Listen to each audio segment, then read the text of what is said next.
ಕನ್ನಡ ನಾಡು ನುಡಿ ಸಂಸ್ಕೃತಿಯ ಬಗ್ಗೆ ಅಪಾರ ಕಾಳಜಿಯಿಂದ ತಮ್ಮದೇ ಮಟ್ಟದಲ್ಲಿ ಸೇವೆಯನ್ನು ಮಾಡಿಕೊಂಡು ಬರ್ತಾ ಇರತಕ್ಕಂಥ ಅನೇಕ ಪ್ರತಿಭೆಗಳನ್ನು ಪರಿಚಯ ಮಾಡಿಕೊಡುವ ಕಾರ್ಯಕ್ರಮ ಇಂದಿನ ಕಾರ್ಯಕ್ರಮ.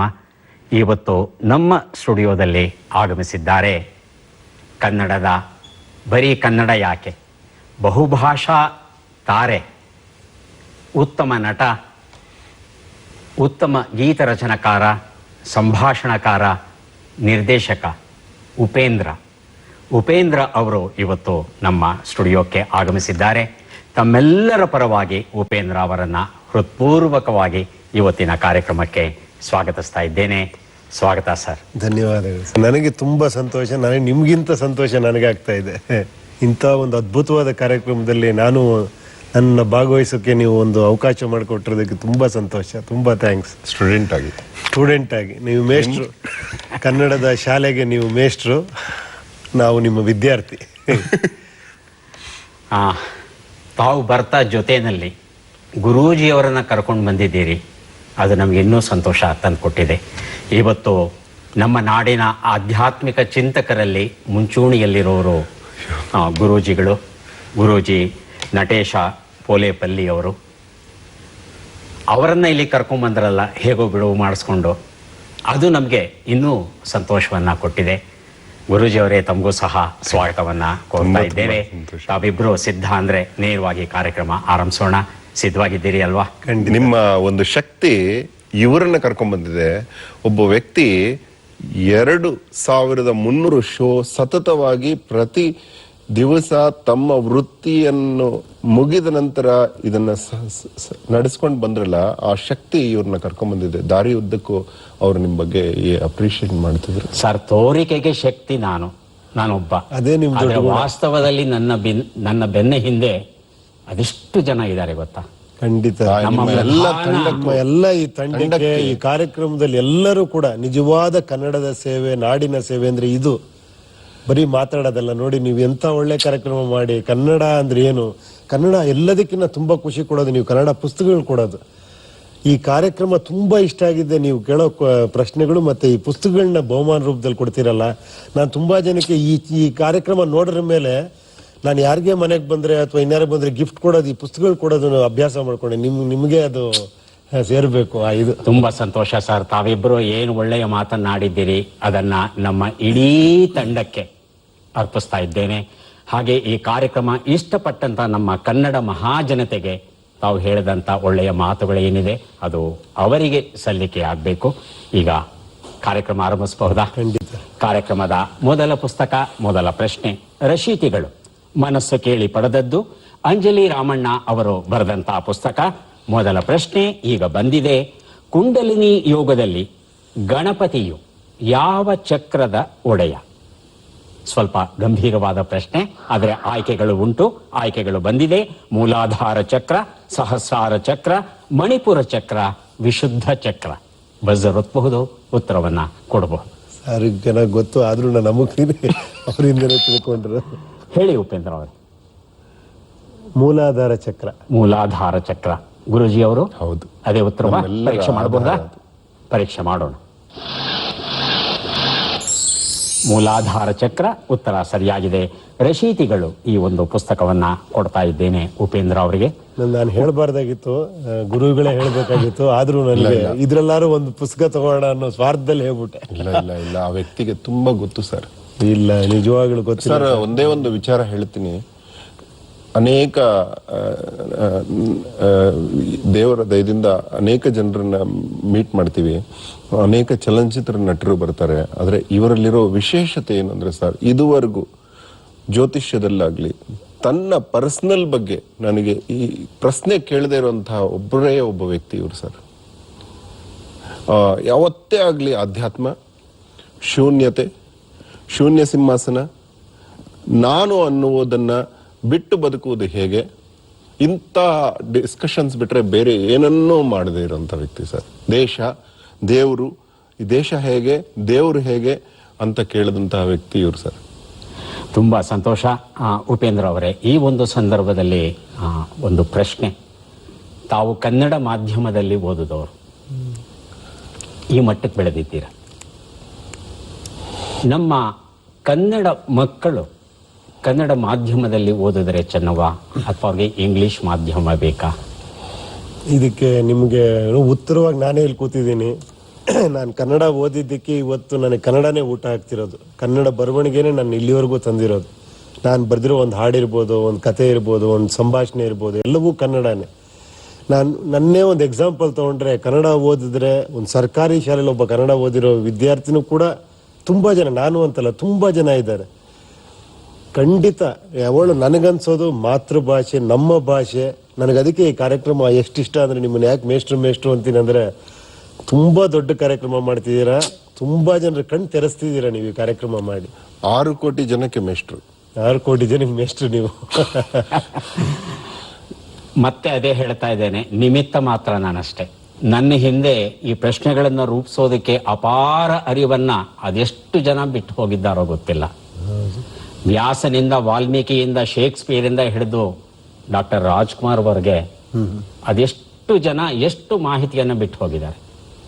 ಅದನ್ನ ಹಂಚೋ ಕೆಲಸ ಮಾಡ್ತಾ ಇದ್ದೀನಿ ಅಷ್ಟೇ. ಬಹುಶಃ ನಾವು ಕನ್ನಡ ಓದದೇ ಇದ್ದಿದ್ರೆ ಈ ಪುಸ್ತಕ ಬರೆಯಕ್ಕೆ ಆಗ್ತಿರ್ಲಿಲ್ಲ ಸರ್. ಹೌದು. ತಾವು ಗಗನಗೋಚರಿ ವಸುಂಧರ ಅಂತ ಏನು ಒಂದು ಪುಸ್ತಕವನ್ನ ಕೊಟ್ಟಿದ್ದೀರಿ ನಮ್ಮ ಕನ್ನಡ ಜನತೆಗೆ, ಬಹುಶಃ ಕನ್ನಡ ಓದಿದಕ್ಕೇನೆ ಅಲ್ವಾ? ಮತ್ತೆ ಈ ಪುಸ್ತಕ ಇವತ್ತು ಕನ್ನಡಿಗರ ಕೈಗೆ ಸಿಗ್ತಾ ಇದೆ ಅಂದ್ರೆ ಅದಕ್ಕೆ ಕಾರಣ ಉಪೇಂದ್ರ ಅವರು ಸಹ. ಹೌದು ಅಲ್ವಾ? ಅಯ್ಯೋ, ಹಾಗಾಗಿ ಆದ್ರೂ ಸಹ ನಿಮ್ಮಿಂದ ಇವಾಗ ತುಂಬಾ ಜನಕ್ಕೆ ಈ ಪುಸ್ತಕಗಳ ಬಗ್ಗೆ ಒಂದು ಏನೋ ಜ್ಞಾನ ಬರ್ತಾ ಇದೆ, ಓದ್ಬೇಕು ಅನ್ನೋ ಆಸಕ್ತಿ ಬರ್ತಾ ಇದೆ. ತುಂಬಾ ದೊಡ್ಡ ಕೆಲಸ ಮಾಡ್ತೀರಾ ನೀವು, ಬಹಳ ನಿಮಿತ್ತ ಮಾತ್ರ ಅಂತ ಹೇಳ್ತೀರಾ. ಹೌದು. ಆದ್ರೆ ಉಪೇಂದ್ರ ಅವರು ಒಂದು ಪ್ರಶ್ನೆ, ನಮ್ಮ ಕನ್ನಡ ಸಾಹಿತ್ಯ, ಸಂಸ್ಕೃತಿ, ಸಂಗೀತ, ಕಲೆ, ನೀವೇನಾದ್ರೂ ಹೇಳಿ, ಇದು ಭಾರತದ ಯಾಕೆ ಇಡೀ ವಿಶ್ವದ ಯಾವುದೇ ಭಾಷೆಯ ಸಾಹಿತ್ಯ ಸಂಗೀತಕ್ಕೆ ಸರಿಸಮನಾಗಿ ನಿಲ್ಲಬಲ್ಲಂತಹ ಯೋಗ್ಯತೆ ಉಳ್ಳಂತ ಭಾಷೆ, ಅದ್ಭುತವಾದ ಭಾಷೆ ಕನ್ನಡ, ಅನುಮಾನವೇ ಇಲ್ಲ. ಆದ್ರೆ ಕೆಲವರು ಒಂದು ಪ್ರಶ್ನೆ ಕೇಳ್ತಾರೆ, ಕನ್ನಡ ಅನ್ನ ಕೊಡೋ ಭಾಷೆನಾ? ಕನ್ನಡವನ್ನ ಓದಿದ್ರೆ ಅದು ಅನ್ನವನ್ನು ಕೊಡುತ್ತಾ ನಮಗೆ ಅಂತ ಕೇಳ್ತಾರೆ. ಏನ್ ಹೇಳ್ತೀವಿ? ಚಿನ್ನ ಕೊಡೋ ಭಾಷೆ ಅಂತ ಹೇಳ್ಬೇಕು. ಬರೀ ಅನ್ನ ಮಾತ್ರ ಅಲ್ಲ, ಚಿನ್ನವನ್ನು ಕೊಡುತ್ತಿದ್ದು. ಡಾಕ್ಟರ್ ರಾಜ್ಕುಮಾರ್ ಅವ್ರೇನು ತಾವೇ ಹೇಳಿದ್ರಿ, ಕೆಂಟಕಿ ಆಫ್ ಕರ್ನಲ್. ಎಷ್ಟು ಜನಕ್ಕೆ ಕನ್ನಡ ಭಾಷೆ ಊಟ ಕೊಡುತ್ತೆ, ಎಷ್ಟು ಜನಕ್ಕೆ ಕನ್ನಡ ಭಾಷೆ ಇದಾಗತ್ತೆ. ಎಲ್ಲದಕ್ಕಿಂತ ನಾನು ಹೇಳೋದು ಸರ್, ಊಟ ಅದೆಲ್ಲದಕ್ಕಿಂತ ಇನ್ನೇನೋ ಬೇರೆ ಕೊಡುತ್ತೆ ನಮ್ಮ ಭಾಷೆ ಅನ್ನೋದು. ಅದೇನು ಅಂತ ಹೇಳಕ್ ಸಾಧ್ಯ ಇಲ್ಲ. ಅದೊಂದು ಹೆಮ್ಮೆ, ಅದೊಂದು ಖುಷಿ, ಅದೊಂದು ಅದು ಯಾವ ಕೋಟಿ ರೂಪಾಯಿ ಕೊಡದೇ ಇರುವಂತ ಒಂದು ಸುಖ ಕೊಡುತ್ತೆ ನಮ್ಮ ಭಾಷೆ. ಖಂಡಿತ ಒಪ್ಕೋತೇನೆ. ಆದ್ರೆ ನಮ್ಮ ಕನ್ನಡ ಶಾಲೆಗಳ ದುಸ್ಥಿತಿಯನ್ನ ನೋಡುತ್ತಂದ್ರೆ ಸ್ವಲ್ಪ ಹೊಟ್ಟೆ ಉರಿ ಆಗುತ್ತೆ. ಈ ಶಾಲೆಗಳ ದುಸ್ಥಿತಿಯನ್ನ ಸ್ವಲ್ಪ ಮಟ್ಟಿಗಾದ್ರೂ ಉತ್ತಮ ಪಡಿಸೋಕೆ ನಾವೆಲ್ಲ ಏನ್ ಮಾಡಬಹುದು? ಸರ್, ಇದೇ ಒಂದು ಸಣ್ಣ ಒಂದು ಇದು, ನಾನು ಮೊನ್ನೆ ತಾನೇ ಒಂದು ಸ್ಕೂಲ್ಗೆ, ಒಂದು ಶಾಲೆಗಳಿಗೆ ಯಾವುದೋ ಒಂದು ಯಾರೋ ಕೊಟ್ಟಿದ್ದ ಇದನ್ನ ತಲುಪಿಸುವಂತ ಕೆಲಸ ನನಗೆ ಕೊಟ್ಟಿದ್ರು. ನಾನು ಅದನ್ನ ಮಾಡಿದೆ.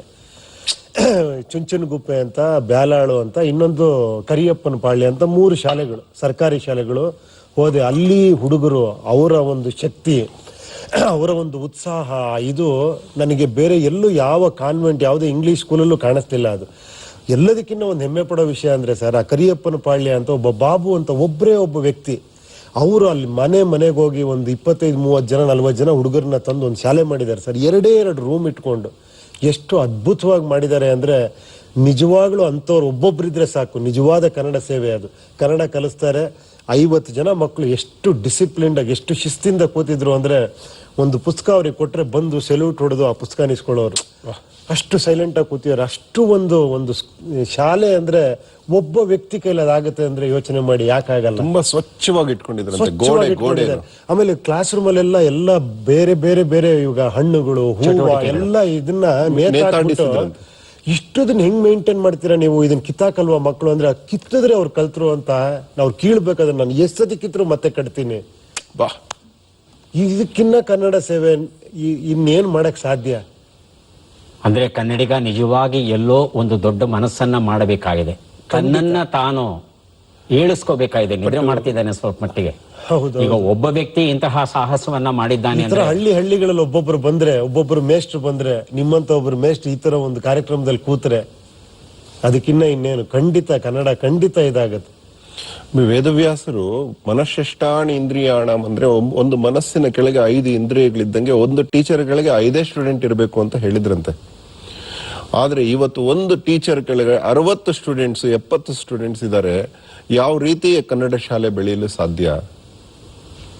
ಅವಾಗ ನಾವು ಯೋಚನೆ ಮಾಡ್ತಾ ಬಂದ್ವಿ, ಚಿಕ್ಕ ಚಿಕ್ಕ ಶಾಲೆಗಳಿದ್ರೆ, ಕಡಿಮೆ ಸ್ಟೂಡೆಂಟ್ಸ್ ಗಳಿದ್ರೆ ಏನೋ ಅಲ್ಲಿ ಒಂದು ಕ್ಲಾಸ್ಗೆ 12 ಆದ್ರೂ ಸ್ಟೂಡೆಂಟ್ ತುಂಬಾ ಕಾನ್ಸಂಟ್ರೇಟ್ ಮಾಡಕ್ ಸಾಧ್ಯ. ವೈಯಕ್ತಿಕವಾಗಿ ಗಮನವನ್ನ ಕೊಡಬಹುದು. ವೈಯಕ್ತಿಕವಾಗಿ ಗಮನ ಕೊಡೋದು. ಅವರೆಲ್ಲರಿಗೂ ಸರ್ಕಾರ ಸಂಬಳ ಕೊಡಬಹುದು. ಮೊದಲನೇದಾಗಿ ಸರ್ಕಾರನೇ ನಡೆಸಬೇಕಾಗಿದ್ದ ಶಾಲೆಗಳನ್ನ ಪ್ರೈವೇಟೈಸ್ ಮಾಡಿದ್ದೆ ತಪ್ಪಾಗೋಯ್ತು. ಆಗ ನಾವೆಲ್ಲ ನಾವು ಇವರು ಹಣ ಕೊಡದೆ 5 ರೂಪಾಯಿ ವರ್ಷಕ್ಕೆ ಕೊಟ್ಟು ಸ್ಕೂಲ್ ಫೀಸ್ ಅಂತ ಓದಿರೋ ಶಾಲೆಗಳಲ್ಲಿ ಇವತ್ತು ನೀವು ಎಷ್ಟು ಎತ್ತರವಾದ ಜಾಗದಲ್ಲಿ ಕೂತಿದ್ದೀರಿ. ಆದ್ರೆ ಪ್ರತಿ ತಿಂಗಳು 3,000 3,500 ಕಟ್ಟೋದು ಇದು ನ್ಯಾಯನ? 3 ರೂಪಾಯಿ ಫೀಸ್ ಕಟ್ಟೋದಿಕ್ಕೆ ನಮ್ಮಮ್ಮ ಎಷ್ಟು ಕಷ್ಟ ಪಡ್ತಿದ್ಲು ಅನ್ನೋದನ್ನ ಇವತ್ತು ನೆನೆಸ್ಕೊಂಡ್ರೆ, ಅದೇ ನಮ್ಮ ಮಕ್ಕಳಿಗೆ ತಾವು ಹೇಳಿದಾಗೆ 3,000 5,000 ಕೊಡ್ತಾ ಆದ್ರೂ ಕಲಿತಿಲ್ಲ. ಆದ್ರೂ ಸ್ಟ್ರೆಸ್ ಏನಂದ್ರೆ 60-70 ಜನ ಒಂದು ಕ್ಲಾಸ್ ಅಲ್ಲಿ ಯಾರಿಗೆ ಅಂತ ಏನೋ. ಮತ್ತೆ ಆ ಕಾಲದಲ್ಲಿ ಟೀಚರ್ ನ ನಿಂದಿಸ್ತಾ ಇದ್ರು, ನಮ್ಮ ಮಗ ಕಲಿತಿಲ್ಲ ಅಂತ. ಈ ಕಾಲದಲ್ಲಿ ಟೀಚರ್ ಪೇರೆಂಟ್ಸ್ ಅನ್ನು ಕರೆದು ನಿಂದಿಸ್ತಾರೆ, ನಿಮ್ ಮಗ ಕಲಿತಿಲ್ಲ. ನೀವು ಯೋಚನೆ ಮಾಡಿ ಅಂತ. ಮುಂದಿನ ಪುಸ್ತಕವನ್ನ ನೋಡೋಣ. ನಾನು ನಾನಲ್ಲ ನಮ್ಮೊಳಗಿನ ಈಗೋ, ರಾಜು ಗಡ್ಡಿ ಬರೆದಿರುವಂತಹ ಪುಸ್ತಕ ಈಗ ಕೊಡಲಿದ್ದೇವೆ. ನಾವು ಕೇಳುವ ಪ್ರಶ್ನೆ ಈಗ ಬಂತು. ಕರ್ನಾಟಕ ಸಾಮ್ರಾಜ್ಯವನ್ನ ಗಂಗಾ ಯಮುನಾ ಬಯಲು ಪ್ರದೇಶದವರೆಗೂ ವಿಸ್ತರಿಸಿದ ಕನ್ನಡದ ಅರಸು ಯಾರು? ಆಯ್ಕೆಗಳನ್ನ ನೋಡೋಣ. ಇಮ್ಮಡಿ ಪುಲಿಕೇಶಿ, ಮುಮ್ಮಡಿ ಗೋವಿಂದ, ಕೃಷ್ಣದೇವರಾಯ, ಮಯೂರ ವರ್ಮ. ಬಜರೊತ್ತಿ ಉತ್ತರವನ್ನ ಕೊಡಿ.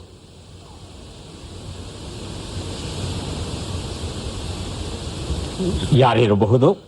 ಆ ಪುಸ್ತಕ ಇವ್ರಿಗೆ ಹೆಸರಿರ್ಬೇಕು, ಯಾಕಂದ್ರೆ ಆ ಟಾಪಿಕ್ ಅವ್ರದ್ದು. ಆದ್ರೆ ಟ್ರೈ ಮಾಡ್ತೀವಿ ಸರ್, ಗೊತ್ತಿಲ್ಲ. ಪ್ರಯತ್ನ ಪಡಿ, ಊಹೆ ಮಾಡಬಹುದು ಖಂಡಿತ. ಪ್ರಯತ್ನ ಪಡ್ತಾರೆ. ಗುರುಜಿ ಅವರು ಬಜರ್ ಒತ್ತಿದ್ದಾರೆ. ನಂತರ ಉಪೇಂದ್ರ ಅವರು, ಗುರುಜಿ ಅವರು. ಮುಮ್ಮಡಿ ಗೋವಿಂದ. ಮುಮ್ಮಡಿ ಗೋವಿಂದ. ಉಪೇಂದ್ರ ಅವ್ರು ಏನ್ ಹೇಳ್ತಾರೆ? ನಾನು ಸಿನಿಮಾ ಸ್ಟೈಲ್ ಹೇಳ್ತೀನಿ, ಮಯೂರ ವರ್ಮ. ಹೇಗಿದ್ರು ಅಣ್ಣವ್ರು ಇರ್ಲಿ. ಪರೀಕ್ಷೆ ಮಾಡಬಹುದಾ? ಖಂಡಿತ ಪರೀಕ್ಷಿಸೋಣ. ಮುಮ್ಮಡಿ ಗೋವಿಂದ ಸರಿಯಾದ ಉತ್ತರ. ಮುಮ್ಮಡಿ ಗೋವಿಂದನ ಒಂದು ರಾಜ್ಯಭಾರ ಹೇಗಿತ್ತು ಅಂತ ಒಬ್ಬ ಮುಸ್ಲಿಂ ಪ್ರವಾಸಿಗ ಬರಿತಾನೆ. ಜಗತ್ತಿನ 4 ಮಹಾ ಸಾಮ್ರಾಜ್ಯಗಳು ಏನಿದೆ, ಆ ಮಹಾ ಸಾಮ್ರಾಜ್ಯಗಳಲ್ಲಿ ಗೋವಿಂದನ ಸಾಮ್ರಾಜ್ಯವು ಒಂದು ಅಂತ ದಾಖಲಿಸ್ತಾನೆ. ಇಡೀ ಜಗತ್ತಿನ ಮಟ್ಟದಲ್ಲಿ ಮೆರೆದಂತಹ ಸಾಮ್ರಾಜ್ಯ ಮುಮ್ಮಡಿ ಗೋವಿಂದ ಅಂತ. ನಾವೆಲ್ಲ ಸ್ವಲ್ಪ ಕಡಿಮೆ ಇತಿಹಾಸ ಪ್ರಜ್ಞೆ ನಮ್ಮ ಕನ್ನಡಿಗರಿಗೆ. ಏನ್ ಮಾಡೋದು ಹೇಳಿ? ಗುರೂಜಿಯವರೇ, ನಮ್ಮ ಶಿಕ್ಷಣ ವ್ಯವಸ್ಥೆ ಏನಿದೆ ಇದು ಸರಿಯಾದ ರೀತಿಯಲ್ಲಿ ಸಾಗ್ತಾ ಇದೆಯಾ? ಈಗ ನಾವು ಬಾಲ್ಯದಲ್ಲಿ ನಮ್ಮ ಒಂದು ಕೌಟುಂಬಿಕ ವ್ಯವಸ್ಥೆ ಏನಿತ್ತು, ಈಗ ಏನಿದೆ, ಬಹುಶಃ ಮುಂದೆ ಏನಾಗುತ್ತೆ? ಈ ಕೌಟುಂಬಿಕ ವ್ಯವಸ್ಥೆ ಹೀಗೆ ಸುಭದ್ರವಾಗಿ ಮುಂದುವರಿಯುತ್ತಾ? ಅನೇಕ ಜನ ಹೇಳ್ತಾರೆ, ಈ ಕೌಟುಂಬಿಕ ವ್ಯವಸ್ಥೆ ಪಾಶ್ಚಾತ್ಯ ದೇಶಗಳಲ್ಲಿ ಹೇಗೆ ಛಿದ್ರವಾಗಿ ಹೋಗಿದೆಯೋ ಹಾಗೆ ಇನ್ನು ಸ್ವಲ್ಪ ದಿನಗಳಲ್ಲಿ ನಮ್ಮ ದೇಶದಲ್ಲೂ ಛಿದ್ರವಾಗುತ್ತೆ ಅಂತ ಭವಿಷ್ಯ ನುಡಿತಾ ಇದ್ದಾರೆ. ಹೇಗಿದೆ, ಯಾಕೆ ಹೀಗಿದೆ, ಇದನ್ನು ತಡೆಗಟ್ಟೋಕೆ ನಾವೇನ್ ಮಾಡಬಹುದು?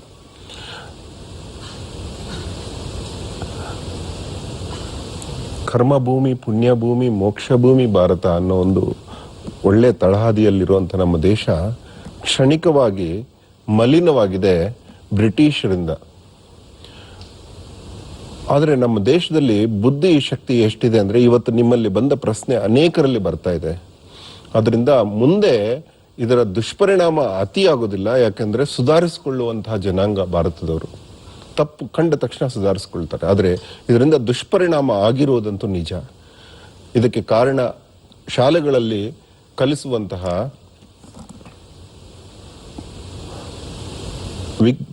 ವಿಜ್ಞಾನ ಮಾತ್ರ ಮತ್ತೆ ಸುಜ್ಞಾನ ಇಲ್ಲದೆ ಇರೋದು, ಫ್ಯಾಮಿಲಿ ಸಿಸ್ಟಮ್ ಬಗ್ಗೆ ಪಾಠ ಹೇಳದೇ ಇರೋದು, ನಮ್ಮ ಧ್ಯಾನದ ಬಗ್ಗೆ ಫ್ಯಾಮಿಲಿ ಸಿಸ್ಟಮ್ ಅಲ್ಲಿ ಬದುಕಬೇಕಾದ್ರೆ ಹೇಗಿರ್ಬೇಕು ಅನ್ನೋದೊಂದು ಒಂದು ಪಾಠ ಇಲ್ಲ ನಮಗೆ. ಕಣ್ವರು ಶಕುಂತಲೆಗೆ ಹೇಳಿದ ಪಾಠ ನಿಮಗೂ ನಮಗೂ ಇತ್ತು, ಈಗಿಲ್ಲ. ಆ ಪಾಠ ಓದಿದ್ರೆ ಪ್ರತಿಯೊಂದು ಹೆಣ್ಣು ಮಗು ತಾನು ಹೇಗ್ ಬದುಕಬೇಕು ಅನ್ನೋದನ್ನು ಕಲಿಯುತ್ತೆ. ಅಲ್ಲೆಲ್ಲೂ ಸ್ತ್ರೀ ಶೋಷಣೆ ಬರೆದಿಲ್ಲ. ಆದ್ರೆ ಇದರ ಮಿಸ್ಯೂಸ್ ಇಂದ ಅನೇಕ ರಾಜರು ನಮ್ಮ ದೇಶದ ಮೇಲೆ ನಡೆಸಿದ ದಾಳಿ, ಮೊಘಲರು, ಬ್ರಿಟಿಷರು ನಡೆಸಿದ ದಾಳಿ, ನಮ್ಮಲ್ಲಿರುವ ಅಜ್ಞಾನ ಬೆಳೀತಾ ಬೆಳೀತಾ ಈ ಪರಿಸ್ಥಿತಿ ಬಂದಿದೆ. ಬಟ್ ಈ ನಿಮ್ಮ ಪ್ರಶ್ನೆ ಪ್ರತಿಯೊಬ್ಬರಲ್ಲೂ ಎದ್ದಾಗ ಇದಕ್ಕೆ ಸಾಲ್ವೇಷನ್ ಆಗುತ್ತೆ ಸರ್. ಯಾಕೆ ಈ ಪ್ರಶ್ನೆಯನ್ನ ಕೇಳ್ತಾ ಇದ್ದೀನಿ ಅಂದ್ರೆ, ಇವತ್ತಿಗೆ 10 ವರ್ಷಗಳ ಹಿಂದೆ ಭಾರತ ದೇಶದಲ್ಲಿ ವಿವಾಹ ವಿಚ್ಛೇದನ, ನ್ಯಾಯಾಲಯಕ್ಕೆ ಹೋಗಿ ವಿವಾಹ ವಿಚ್ಛೇದನ ಆಗ್ತಾ ಇದ್ದಂತ ಪ್ರಮಾಣ 0.5%, 0.5% ಮಾತ್ರ ಇತ್ತು.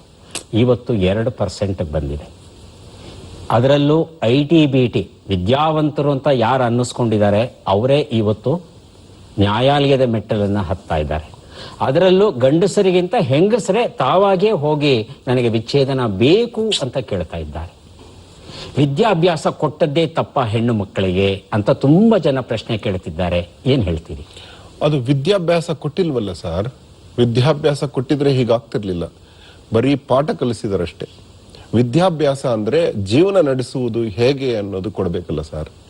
ಇನ್ನೂ ಒಂದು ನನಗನ್ಸೋದು, ಇವಾಗ ಮಹಿಳೆ ಅಂತ ಇದನ್ನ ಸಪರೇಟ್ ಮಾಡಬಾರ್ದು. ಆಕ್ಚುಲಿ ಏನು ಇದರಲ್ಲಿ ಇಬ್ಬರ ಪಾತ್ರನೂ ಇರುತ್ತೆ, ಮಹಿಳೆ ಪುರುಷ ಇಬ್ಬರ ಪಾತ್ರನೂ ಇರುತ್ತೆ. ಇವಾಗ ಮಹಿಳೆ ಮಾಡಿದ್ರೆ ನನ್ನ ಪ್ರಕಾರ ಒಂದು ರೈಟ್ ಅನ್ಸುತ್ತೆ.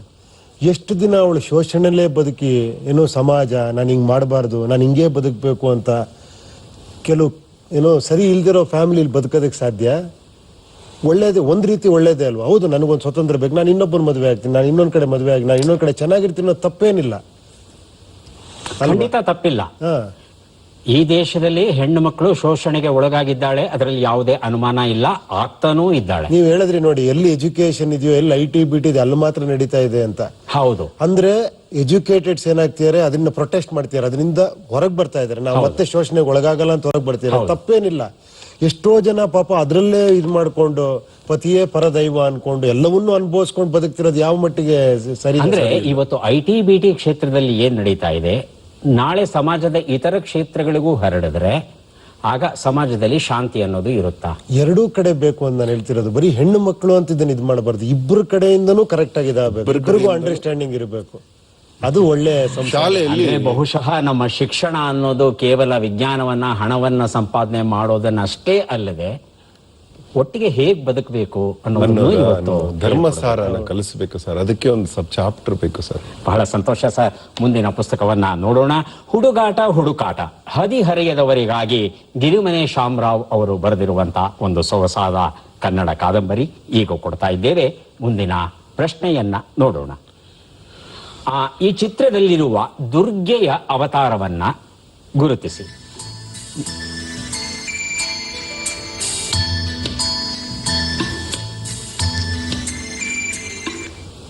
4 ಆಯ್ಕೆಗಳಿದೆ. ಕೂಷ್ಮಾಂಡ ದೇವಿ, ಕಾತ್ಯಾಯಿನಿ, ಮಹಾಗೌರಿ, ಮಹಾಘಂಟ. ಊಹೆ ಮಾಡಬಹುದು. ಉತ್ತರ ಗೊತ್ತಿಲ್ಲ ಅಂದ್ರೆ ಬಜರ್ ಒತ್ತಿ ಉತ್ತರವನ್ನ ಕೊಡಿ.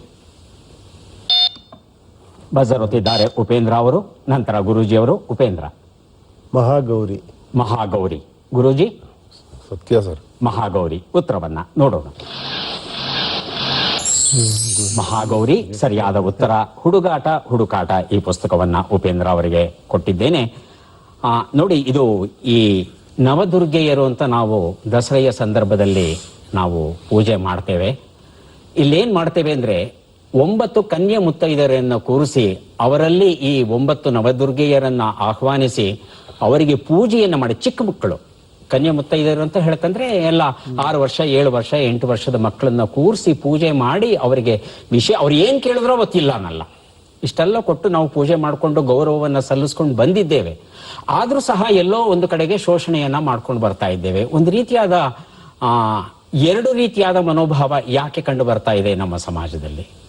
ತಾವು ನಿರ್ದೇಶಕರಾಗಿ, ಲೇಖಕರಾಗಿ, ನಟರಾಗಿ ಏನನ್ಸುತ್ತೆ? ಏನಂದ್ರೆ ಹೆಣ್ಣು ಅಂದ್ರೆ ಹೀಗೆ ಇರಬೇಕು ಅಂತ.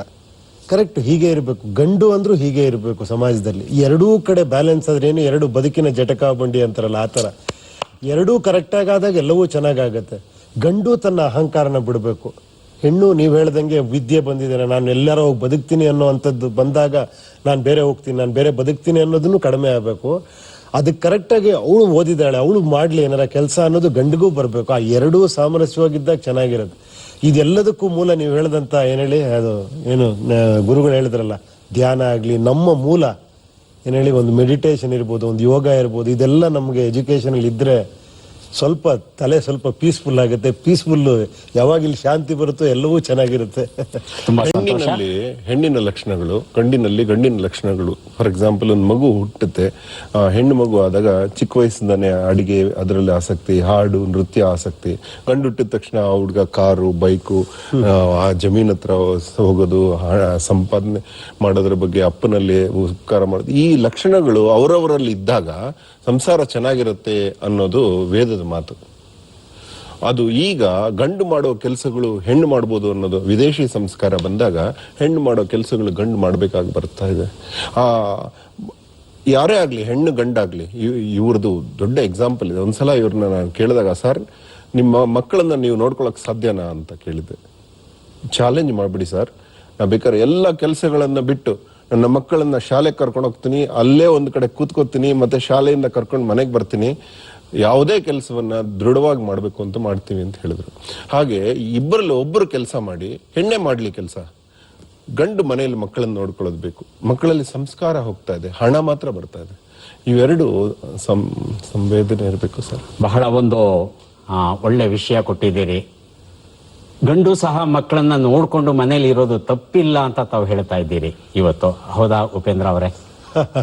ಪ್ರಿಯಾಂಕಾ ಅವರೇನೆ ಅಭಿನಯ ಮಾಡ್ಕೊಂಡಿರ್ಲಿ, ನೀವು ಮಕ್ಕಳು ನೋಡ್ಕೊಂಡು ಮನೇಲಿ ಇದ್ಬಿಡಿ. ಅವಾಗ ಕೇಳ್ತಿರ್ತಾರೆ, ನನ್ ಕೆಲಸ ನೀನ್ ಮಾಡಿ ಮನ್ಲಿದ್ ಗೊತ್ತಾಗುತ್ತೆ ಅಂತ ಹೇಳ್ತಿರ್ತಾರ. ಇಲ್ಲ, ಅದು ಕಷ್ಟ. ಯಾವತ್ತು ಹೇಳ್ಬೇಕು ಅಂದ್ರೆ ಅವ್ರು ಮಾಡಿದಷ್ಟು ಕೆಲಸ ನಮ್ ಕೈಯಲ್ಲಿ ಸಾಧ್ಯನೇ ಇಲ್ಲ. ನಿಜ ಹೇಳ್ಬೇಕು, ಸಾರ್ವಕಾಲಿಕ ಸತ್ಯ. ಸರ್ವಕಾಲಿಕವಾಗಿ ಹೆಣ್ಣು ಮಾಡಿದಷ್ಟು ಕೆಲಸ ಗಂಡು ಹೆಣ್ಣು ಮನೆಯಲ್ಲಿ 60 ಕಿಲೋಮೀಟರ್ ನಡೀತಾರೆ ಅಂತ ಒಂದು ವಿಜ್ಞಾನದ ರಿಸರ್ಚ್ ಇದೆ. ದಿನಕ್ಕೆ. ಈಗ ಮುಂದಿನ ಪುಸ್ತಕವನ್ನ ನೋಡ್ಬಿಡೋಣ. ಈಗ ಪದಬಂಧ ಬಂದಿದೆ, ಸುಳುಹುಗಳನ್ನ ನೋಡೋಣ.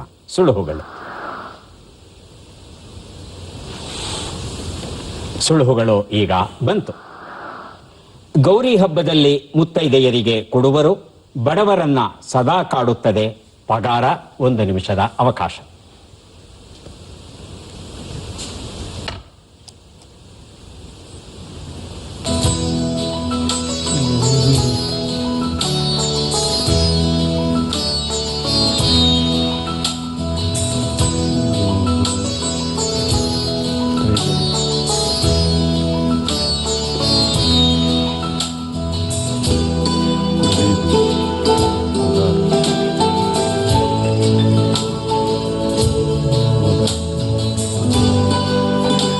ಬಜಾರ್ ಹೊತ್ಬಹುದು, ಉತ್ತರ ಗೊತ್ತಾಗಿದೆ.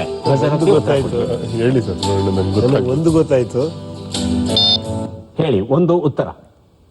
ಬಡವರನ್ನು ಸದಾ ಕಾಡುವುದು. ಸರ್ ಮೊದಲು 1ನೇ ಕ್ಲಾಸ್ ಪಾಸ್ ಮಾಡಿ 2ನೇ ಕ್ಲಾಸ್. ಗೌರಿ ಹಬ್ಬದಲ್ಲಿ ಮುತ್ತೈದೆಯರಿಗೆ ಸಾಮಾನ್ಯವಾಗಿ ಬಾಗಿನದ ಒಳಗಿಟ್ಟು ಕೊಡ್ತಾರೆ. ಇದನ್ನ ಏನಿದು 5 ಅಕ್ಷರದ ಗೌರಿ ಬಾಗಿನ ಅಂತ. ಬಾಗಿನ, ಗೌರಿ ವಾಯಿನ ಮುತ್ತೈದೆಯರಿಗೆ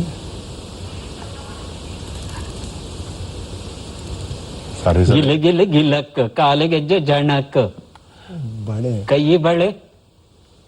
ಬಳೆ ಸರ್, ಇದು ಹಸಿರು ಬಳೆನಾ?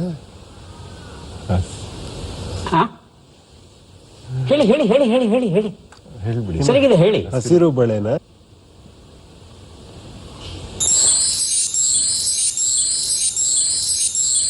ಹಸಿರು ಬಳೆ ಉತ್ತರ ಸರಿಯಾಗಿದೆ. UG ಹೊಗೆ ಇಲ್ಲದ ಜ್ವಾಲೆ, ಸೊಗಸಾದ ಪುಸ್ತಕ ಉಪೇಂದ್ರ ಅವರಿಗೆ ಕೊಟ್ಟಿದ್ದೇನೆ. 2 ಉತ್ತರ. ಬಡವರನ್ನು ಸದಾ ಕಾಡುತ್ತದೆ. ಬಜರೊತ್ತಿ ಉತ್ತರ ಕೊಡಿ. ಹೇಳಿ ಗುರುಜಿ ಅವರು. ಹಸಿವು. ಹೊಟ್ಟೆ ತೋರಿಸ್ತಾ ಇದ್ದಾರೆ, ಹಸಿವು ಅಂತಿದ್ದಾರೆ. ಕಾರ್ಯಕ್ರಮ ಮುಗಿಸ್ಕೊಂಡು ಊಟಕ್ಕೆ ಹೊರಡೋಣ. ಸದ್ಯಕ್ಕೆ ಉತ್ತರವನ್ನ ನೋಡೋಣ. ಹಸಿವು ಉತ್ತರ ಸರಿಯಾಗಿದೆ. ಋತು ಸಂಕ್ರಮಣ ಈ ಕಥಾ ಪುಸ್ತಕ ಕೊಟ್ಟಿದ್ದೇನೆ. 3 ಉತ್ತರ. ಯಾರು ಬೇಕಾದ್ರೂ ಬಜರ್ ಒತ್ತಬಹುದು. ಪಗಾರ, ಮಧ್ಯದ ಅಕ್ಷರ ಬಾ. ಕರೆಕ್ಟ್. ಇಲ್ಲ ಇಲ್ಲ ಹಾಗೇನಿಲ್ಲ, ಪ್ರಶ್ನೆ ಏನಿಲ್ಲ, ಯಾರು ಬೇಕಾದ್ರೂ ಬಜರ್ ಅದು ಸಂಬಳ ಇರ್ಬೋದು. ಸಂಬಳ ಉತ್ತರವನ್ನ ನೋಡೋಣ. ಸಂಬಳ ಉತ್ತರ ಸರಿಯಾಗಿದೆ. ಕಳ್ಳಿ ಹಾಲು ಈ ಪುಸ್ತಕವನ್ನ ಕೊಟ್ಟಿದ್ದೇನೆ. ಉಪೇಂದ್ರ ಅವರೇ, ಈಗಾಗಲೇ ನೀವು ಅನೇಕ ಭಾಷೆಗಳಲ್ಲಿ ಚಿತ್ರಗಳನ್ನು ನಡೆಸಿದ್ದೀರಾ, ಅನೇಕ ಚಿತ್ರಗಳಿಗೆ ಸಂಭಾಷಣೆ ಬರೆದಿದ್ದೀರಾ. ತಮ್ಮ ರಕ್ತ ಕಣ್ಣೀರಂತೂ ಅದ್ಭುತವಾದ ದಾಖಲೆಯನ್ನೇ ಮಾಡಿದೆ. ತಮ್ಮನ್ನ ನಮ್ಮ ಸ್ಟುಡಿಯೋಕ್ಕೆ ಕರೆಸಿದ ಮೇಲೆ ಒಂದು ಆ ಸಂಭಾಷಣೆಯನ್ನ ತಮ್ಮಿಂದ ಕೇಳದೆ ಹೋಯ್ತು ಅಂದ್ರೆ ಅಕ್ಷಮ್ಯ ಅಪರಾಧ ಆಗೋಗುತ್ತೆ. ದಯವಿಟ್ಟು ಒಂದಲ್ಲ ಎರಡಲ್ಲ 3 ಸಂಭಾಷಣೆ ಕೇಳೋಕ್ಕೂ ನಾವು ಸಿದ್ಧ. ದಯವಿಟ್ಟು ಯಾವ್ದಾದ್ರು ಗೊತ್ತಿರೋದೊಂದು ಹೇಳ್ತೀನಿ. ಕಲೆ ಇಲ್ಲದ ಕಲೆ ಇಲ್ಲ ಕಾಂತ, ಕಲೆಗೆ ಬೆಲೆ ಕಟ್ಟುವ ತಲೆ ಇರುವವರೆಗೂ ಶಿಲೆ ಕಾಣುವುದಲ್ಲದೆ ಕಲೆಯಲ್ಲಿ ಕಾಣುವುದು ಕಾಂತ. I like it. ತಮ್ಮ ಟ್ರೇಡ್ ಮಾರ್ಕ್ ಡೈಲಾಗ್ ಇದು. Trademark dialogue. ಇನ್ನೊಂದು ಸೂಪರ್. ಲವ್ ಏನ್ ಲವ್ ಮಾಡ್ತೀನಿ ನಾನು, ಎಷ್ಟೇ ಲವ್ ಮಾಡ್ತೀನಿ ನನ್ನ. ಲವ್ ಅಂದ್ರೆ ಏನ್ ಗೊತ್ತಾ, ಜೀವನ ಅಂದ್ರೆ ಏನ್ ಗೊತ್ತಾ ನಿನಗೆ? ಜೀವನ ಒಂದು ಕನ್ನಡಿ ಇದ್ದಂಗೆ, ಮಿರರ್ ಇದ್ದಂಗೆ. ನೀನ್ ಅದನ್ನು ನಕ್ರೆ ಅದು ನಿನ್ನೊಣ್ಣಾಗತ್ತೆ. ಇಷ್ಟೇ ಜೀವನ, ಇಷ್ಟೇ ಪ್ರೀತಿ. ನಾನು ನಿನ್ ಚೆನ್ನಾಗಿ ನೋಡ್ಕೊಂತ ಇದೀನಿ, ನಿನ್ನ ಚೆನ್ನಾಗಿ ಪ್ರೀತಿಸ್ತೀನಿ, ಅವಾಗ ನೀನ್ ನನ್ನ ಪ್ರೀತಿಸ್ತೀಯ. ಅಕಸ್ಮಾತ್ ನನಗೇನೋ ಪ್ರಾಬ್ಲಮ್ ಆಯ್ತು, ನಾನು ಕರೆಕ್ಟಾಗಿ ನೋಡ್ಕೊಳಕ್ಕಾಗಿಲ್ಲ, ಅವಾಗ ಏನ್ ಮಾಡ್ತೀಯಾ? ಆಟೋಮೆಟಿಕ್ ಆಗಿ ಪ್ರೀತಿ ಕಡಿಮೆ ಆಗುತ್ತೆ. ಇನ್ನೇನಿದೆ ನಿನ್ ಪ್ರೀತಿಲಿ? ಪುಸ್ತಕದ ಬದನೆಕಾಯಿ ಸ್ಪೆಷಾಲಿಟಿ. ಇನ್ನೊಂದು. ಅಯ್ಯೋ, ನಾವು ಕನ್ನಡಿಗರಲ್ಲವೋ ವಿಶಾಲ ಹೃದಯದವರು. ಕನ್ನಡ ಚಿತ್ರಗಳಿಗಿಂತ ಬೇರೆ ಭಾಷೆ ಚಿತ್ರವನ್ನೇ ಜಾಸ್ತಿ ನೋಡ್ತೇವೆ. ಇವಳು ಹೇಳ್ತಿರೋ ಕಥೆ ಆಗಿದೆ. 3 ತೆಲುಗು ತಮಿಳು ಪಿಕ್ಚರ್ನ ಮಿಕ್ಸ್ ಮಾಡಿ ಕಥೆ ಹೇಳ್ತಿದ್ದಾಳೆ ಜಡ್ಜಮ್ಮ. ಹೆಣ್ಣು ಮಕ್ಕಳು ಬಳೆಗಳನ್ನ ಎಲ್ಲಿ ಹಾಕ್ತಾರೆ? ಲಕ್ಷಣವಾಗಿ ಕಿವಿಗೆ ಹಾಕ್ತಾರೆ, ಇಲ್ಲ ಕೈ ಬೆರಳಿಗೆ ಹಾಕ್ತಾರೆ, ಇಲ್ಲ ಕಾಲುಂಗರವಾಗಿ ಹಾಕ್ತಾರೆ. ಅದೆಲ್ಲ ಬಿಟ್ಟುಕೊಂಡು ಇವಳಂತೂ ಹುಕ್ಕಳಿಗೆ ಸಿಕ್ಕಿಸಿಕೊಂಡು ನೋಡಿಕೋ ನಮ್ಮ ಕಿಲಾಡಿ ಹುಡುಗರು ಬಿಡುವುದುಂಟು, ಜಮ್ಮಾಯಿಸಿ ಬಿಡ್ತಾರೆ. ನೋಡಿ, ಎಷ್ಟು ಸರಳವಾದ ಒಂದು ಸಂಭಾಷಣೆಯಲ್ಲಿ ಎಷ್ಟು ಅರ್ಥವನ್ನ, ಇಡೀ ಸಮಕಾಲೀನ ಸಮಾಜದ ಒಂದು ಪ್ರತಿಬಿಂಬ ಕಂಡು ಬರ್ತಾ ಇದೆ. ಉಪೇಂದ್ರ ಅವರೇ, ಹೀಗೆ ಮತ್ತಷ್ಟು ಸಂಭಾಷಣೆಯನ್ನ ಕೇಳೋ ಆಸೆ. ಅದ್ರೇನ್ ಮಾಡೋದು, ಸಮಯ ಹೇಳ್ತಾ ಇದೆ ಮುಗಿತಾ ಬಂತು ಅಂತ. ಆದರೆ ಪುಸ್ತಕವನ್ನ ಕೊಡ್ಲಿಕ್ಕೆ, ಗ್ರಂಥಗಳನ್ನ ಸಮರ್ಪಿಸೋದಕ್ಕೆ ಸಮಯ ಇದೆ. ಖಂಡಿತ ನಮ್ಮ ಕಾರ್ಯಕ್ರಮಕ್ಕೆ ತಾವು ಇಷ್ಟೆಲ್ಲ ಕೆಲಸಗಳ ನಡುವೆ ಬಿಡುವು ಮಾಡ್ಕೊಂಡು ಬಂದಿದ್ದೀರಾ. ತುಂಬಾ ಸಂತೋಷ. ದಯವಿಟ್ಟು ಪುಸ್ತಕಗಳನ್ನ ಸ್ವೀಕರಿಸಿ. ಹಾಗೆಯೇ ಗುರೂಜಿಯವರಿಗೂ ಸಹ ಪುಸ್ತಕಗಳನ್ನ ಕೊಡ್ತಾ ಇದ್ದೇವೆ. ಕಾರ್ಯಕ್ರಮದಲ್ಲಿ ತಾವು ಬಂದದ್ದು ಬಹಳ ಸಂತೋಷವನ್ನ, ತೃಪ್ತಿಯನ್ನ ನಮಗೆ ಕೊಟ್ಟಿದೆ. ಇಬ್ಬರಿಗೂ ನಮಸ್ಕಾರ. ನಮಸ್ಕಾರ.